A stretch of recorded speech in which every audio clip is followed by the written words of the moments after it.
Saat kita menatap sebuah bangunan kuno yang megah seperti Parthenon di Athena, apa yang sesungguhnya kita lihat? Kita melihat pilar-pilar kokoh, atap yang megah, detail ukiran yang memukau.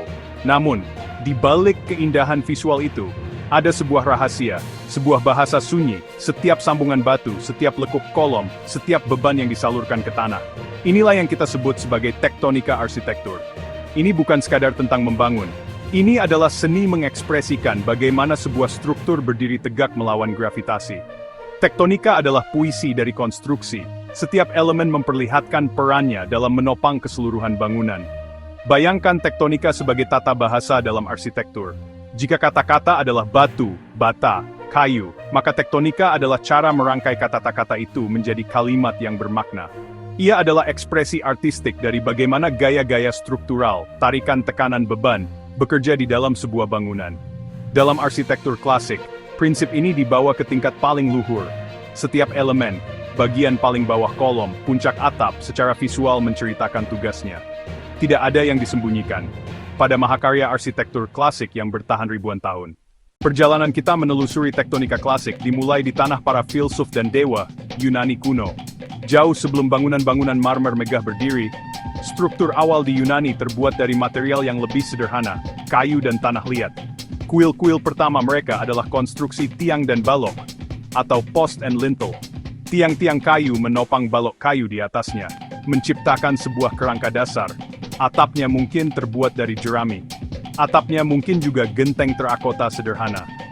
Meskipun sederhana, inilah cikal bakal dari sistem yang kelak mendefinisikan arsitektur barat. Prinsip dasarnya sudah ada, elemen vertikal, yaitu tiang, menopang elemen horizontal, yaitu balok. Sekitar abad ke-7 SM, bangsa Yunani mulai menerjemahkan bentuk kayu ini ke dalam batu, terutama marmer. Transformasi ini bukan sekadar penggantian material, ini evolusi tektonik. Bentuk-bentuk yang lahir dari kayu kini diukir dalam batu. Ujung balok kayu yang menonjol diadaptasi menjadi ornamen triglyph pada frieze Doric. Pasak kayu yang menyambung struktur diabadikan dalam bentuk gutai. Ini contoh kejujuran tektonika, ornamen sebagai jejak memori konstruksi asli. Dari sinilah lahir ordo arsitektur Yunani yang terkenal, Doric, Ionic, Corinthian. Ordo Doric, yang paling tua dan paling sederhana, menampilkan kekuatan yang maskulin dan lugas. Kolomnya kokoh tanpa dasar, langsung menapak pada lantai kuil. Kapitalnya yang polos dan kuat menegaskan fungsinya sebagai bantalan penyangga balok di atasnya. Semua elemennya berbicara tentang kekuatan dan stabilitas. Perkembangan arsitektur mencapai puncak pada periode klasik, abad ke-5 hingga ke-4 SM, Parthenon di Akropolis, Athena. Ini adalah puncak pemahaman tektonika, konstruksi dan persepsi menyatu secara paripurna. Ketika kekuasaan bergeser dari Yunani ke Roma, arsitektur pun ikut bertransformasi. Bangsa Romawi adalah para insinyur ulung, pragmatis, dan ambisius. Mereka mengagumi keindahan dan harmoni arsitektur Yunani. Namun mereka memiliki kebutuhan yang berbeda. Mereka perlu membangun dalam skala yang lebih masif, lebih cepat, dan untuk fungsi yang lebih beragam, bukan hanya kuil, tetapi juga amfiteater, jembatan air atau aquaduk, pemandian umum, dan basilika. Kebutuhan akan skala dan kecepatan inilah yang mendorong inovasi tektonik terbesar mereka. Pengembangan dan penyempurnaan busur, kubah, serta kubah raksasa, dan juga penemuan beton yang dikenal sebagai opus caementitium. Penemuan beton Romawi mengubah segalanya. Tidak seperti bangsa Yunani yang bergantung pada pemotongan presisi balok-balok marmer yang besar dan berat, bangsa Romawi bisa mencampur agregat seperti puing-puing batu dengan semen pozzolanik untuk menciptakan material cair yang bisa dicetak dalam bentuk apapun dan mengeras menjadi sekuat batu. Inovasi ini membebaskan mereka dari batasan sistem tiang dan balok. Mereka kini bisa menciptakan ruang-ruang interior yang luas tanpa terhalang oleh deretan kolom. Struktur busur memungkinkan mereka untuk menjangkau bentang yang lebih lebar, sementara kubah memungkinkan mereka untuk menaungi ruang-ruang melingkar yang kolosal, seperti yang kita lihat pada Pantheon. Perpaduan antara rekayasa Romawi dan estetika Yunani ini melahirkan sebuah ekspresi tektonik yang baru. Jantung dari tata bahasa arsitektur klasik terletak pada ordo. Sebuah ordo lebih dari sekadar sebuah kolom. Ia adalah sebuah sistem yang terintegrasi sepenuhnya. Kolom sebagai elemen vertikal, entablatur sebagai elemen horizontal yang ditopangnya, diatur oleh serangkaian aturan proporsi dan detail yang spesifik. Ada 3 ordo utama yang dikembangkan oleh Yunani. Doric, Ionic, Corinthian, masing-masing memiliki karakter dan ekspresi tektonik yang unik, seringkali dianalogikan dengan sifat manusia. Ordo Doric adalah yang paling tua, paling sederhana, dan paling maskulin. Kolomnya tidak memiliki basis atau alas, melainkan berdiri langsung di atas stylobate atau lantai kuil, memberikan kesan kokoh dan membumi. Batang kolomnya dihiasi dengan alur-alur dangkal yang disebut flutes, yang bertemu pada tepi yang tajam, dan memiliki sedikit penggembungan di tengah yang disebut entasis. Capital Doric terlihat sangat fungsional. Secara visual jelas menunjukkan perannya sebagai penyebar beban dari entablatur di atasnya ke batang kolom di bawahnya. Selanjutnya adalah Ordo Ionic, yang dianggap lebih feminin dan anggun dibandingkan Doric.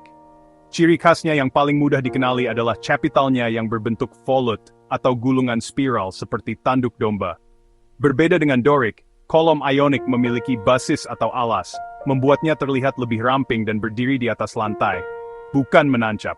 Alur-alur pada batangnya lebih dalam dan dipisahkan oleh permukaan datar, menciptakan permainan bayangan yang lebih halus. Terakhir, Ordo Corinthian adalah yang paling rumit dan dekoratif. Kapitalnya adalah fitur yang paling menonjol, dihiasi dengan ukiran daun acanthus yang rumit dan seolah-olah tumbuh mengelilingi kepala kolom. Ordo ini tidak begitu banyak berbicara tentang kekuatan struktural yang lugas seperti Doric, melainkan lebih tentang kemegahan, kemakmuran, dan perayaan. Bangsa Romawi sering menggunakannya pada bangunan-bangunan paling penting mereka untuk memproyeksikan kekuatan dan kekayaan kekaisaran. Jika kolom adalah pilar-pilar peradaban, maka entablatur adalah mahkota yang bertumpu di atasnya.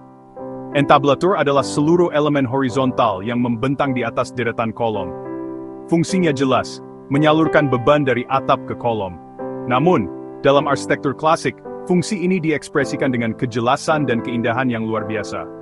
Entablatur terdiri dari 3 bagian utama, architrave, frieze, cornice. Setiap bagian memiliki peran dan cerita tektonik sendiri. Bagian paling bawah adalah architrave atau epistyle. Ini adalah balok utama yang membentang langsung dari satu kolom ke kolom berikutnya. Secara tektonik, elemen ini paling jujur, balok sederhana yang menanggung beban langsung. Pada Ordo Doric, architrave biasanya polos. Pada Ordo Ionic dan Corinthian, architrave terbagi menjadi 3 pita horizontal yang menjorok keluar, memberi kesan berlapis sebuah gema dari konstruksi kayu. Di atas architrave terdapat frieze, pita horizontal lebar untuk ekspresi dekoratif dan naratif. Pada Ordo Doric, frieze berisi triglyph dan metope yang berselang-seling. Triglyph, 3 alur vertikal yang merepresentasikan ujung balok kayu. Metope, ruang antara triglyph, sering diisi relief atau patung. Pada Ordo Ionic dan Corinthian, frieze menjadi bidang kontinu dengan ukiran relief rumit. Bagian paling atas entablatur adalah cornice, elemen menonjol di puncak bangunan. Fungsi utama cornice, mengalirkan air hujan menjauh dari dinding. Di sisi-sisi pendek kuil Yunani, kita menemukan pedimen, bukan hanya solusi struktural, pedimen adalah kanvas monumental untuk patung dan adegan mitologis. Pilihan material adalah inti dari ekspresi tektonik. Sebuah desain arsitektur tidak bisa dilepaskan dari bahan yang digunakan untuk membangunnya. Material menentukan batasan, kemungkinan, dan pada akhirnya, karakter sebuah bangunan. Dalam arsitektur klasik Yunani, material pilihan untuk bangunan-bangunan paling suci mereka adalah marmer. Marmer bukan sekadar batu, ia memiliki kekuatan tekan yang tinggi, memungkinkan kolom-kolom untuk menopang beban berat. Namun, kekuatan tariknya relatif lemah, yang berarti ia tidak dapat membentang terlalu jauh tanpa risiko patah. Keterbatasan inilah yang mendefinisikan arsitektur Yunani, sistem tiang dan balok dengan jarak antar kolom yang relatif rapat. Tektonika arsitektur marmer Yunani adalah tentang presisi dan penyambungan. Karena marmer digali dalam bentuk balok-balok, membangun sebuah kuil seperti menyusun puzzle raksasa yang sangat presisi. Setiap balok dipotong dan dihaluskan dengan sempurna agar pas satu sama lain, seringkali tanpa menggunakan mortar sama sekali. Sambungan antar blok kolom atau antara kolom dan entablatur diperkuat dengan pasak logam, baik besi maupun perunggu, yang dimasukkan ke dalam lubang-lubang yang telah disiapkan. Keindahan Parthenon bukan hanya pada proporsinya, tetapi juga pada kesempurnaan pengerjaan setiap sambungan batunya. Ketika bangsa Romawi muncul, mereka memperkenalkan sebuah revolusi material, beton Romawi atau opus caementitium. Material komposit ini, yang terbuat dari campuran kapur, pasir vulkanik, air, agregat batuan, memberikan kebebasan desain yang belum pernah ada sebelumnya. Tidak seperti marmer yang harus dipahat, beton bisa dicetak. Ini memungkinkan Romawi untuk membangun struktur-struktur melengkung, seperti busur, kubah barel, kubah raksasa dengan efisiensi yang luar biasa. Dan karena sifatnya yang monolitik, ia dapat mendistribusikan beban dengan cara yang sama sekali berbeda dari sistem tiang dan balok. Ini adalah ekspresi tektonik yang jujur dari sifat material beton itu sendiri. Untuk benar-benar memahami bagaimana prinsip-prinsip tektonika klasik bekerja dalam praktik, kita harus melihat langsung pada beberapa contoh paling ikonik yang masih berdiri hingga hari ini. Pertama, Parthenon di Athena. Dibangun pada abad ke-5 sebelum Masehi, kuil yang dipersembahkan untuk Dewi Athena ini adalah puncak pencapaian arsitektur Ordo Doric. Secara tektonik, Parthenon adalah sebuah simfoni marmer. Ia adalah perwujudan sempurna dari sistem tiang dan balok. Setiap elemen secara visual mengekspresikan perannya. Kolom-kolom yang kokoh jelas menopang, entablatur yang berat jelas membebani, dan pedimen dengan megah menaungi semuanya. Namun, kejeniusan tektonik Parthenon terletak pada penyempurnaan halusnya. Garis horizontal fondasi dan entablatur dibuat sedikit melengkung ke atas. Kolom-kolomnya sedikit miring ke dalam dan kolom-kolom di sudut dibuat sedikit lebih tebal. Ini semua dilakukan agar bangunan, saat dilihat oleh mata manusia, tampak lurus dan harmonis sempurna. Beralih ke Roma, kita menemukan Colosseum, sebuah amfiteater raksasa yang selesai dibangun pada tahun 80 Masehi. Jika Parthenon adalah puisi tentang balok dan kolom, Colosseum adalah prosa tentang busur dan beton. Namun, pada fasadnya, kita melihat kolom-kolom yang seolah-olah menopang struktur.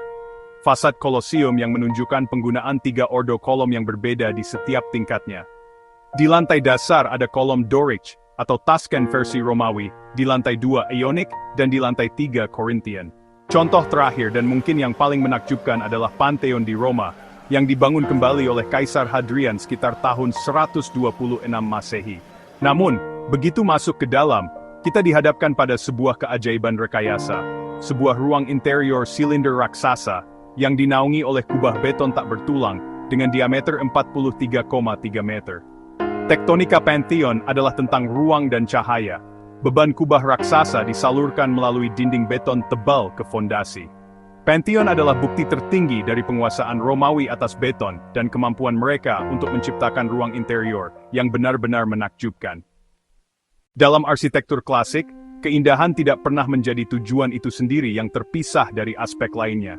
Sebaliknya, keindahan adalah hasil dari sebuah harmoni yang nyaris sempurna antara 3 elemen fundamental: bentuk atau estetika, fungsi atau kegunaan, struktur atau konstruksi. Sebuah kolom tidak hanya indah dipandang sebagai bentuk dan kuat menopang sebagai struktur, tetapi juga ditempatkan secara strategis untuk mendefinisikan ruang dan jalur sirkulasi sebagai fungsi. Mari kita analisis sebuah kuil Yunani melalui lensa 3 serangkai ini.